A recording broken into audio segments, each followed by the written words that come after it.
India Pakistan எல்லையில் போர் பதற்றம் அதிகரித்துள்ள சூழ்நிலையில் நாடு முழுவதும் நாளை போர்க்கால ஒத்திகை நடைபெறவுள்ளது.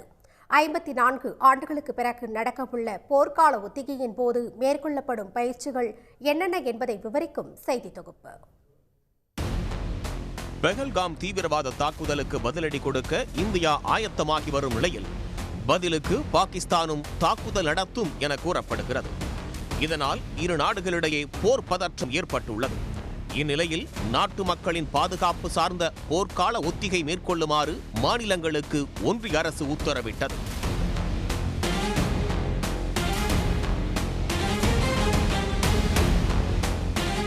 அதன்படி நாளை வான்வழி தாக்குதல் எச்சரிக்கை அமைப்புகளின் செயல்திறன் சோதனைக்கு உட்படுத்தப்படும்.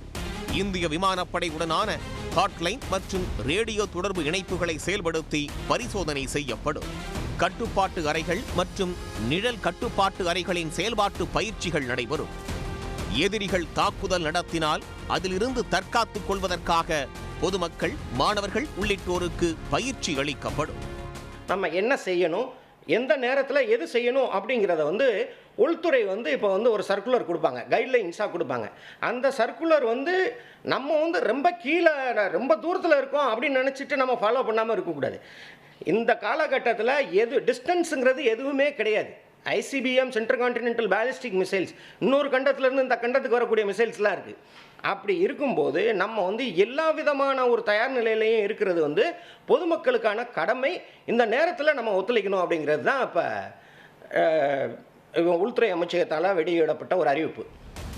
போர்க்கால ஒத்திகையின் ஒரு அங்கமாக நாட்டின் முக்கியமான தொழிற்சாலைகள் மற்றும் கட்டமைப்புகளை மறைப்பதற்கான பயிற்சி நடவடிக்கையுடன் தீயணைப்பு, மீட்பு படை, கிடங்கு மேலாண்மை உள்ளிட்ட சிவில் பாதுகாப்பு சேவைகளின் செயல்பாடுகளும் நாளை பரிசோதனைக்கு உட்படுத்தப்படும். நெருக்கடியான நேரங்களில் மக்களை வெளியேற்றும் திட்டங்களின் செயல்பாடுகளும் போர்க்கால ஒத்திகையின் போது மதிப்பீடு செய்யப்பட உள்ளது. இதற்கு முன் 1971ஆம் ஆண்டு இந்தியா பாகிஸ்தான் போரின் போதே போர்க்கால ஒத்திகை நடத்தப்பட்டுள்ளது.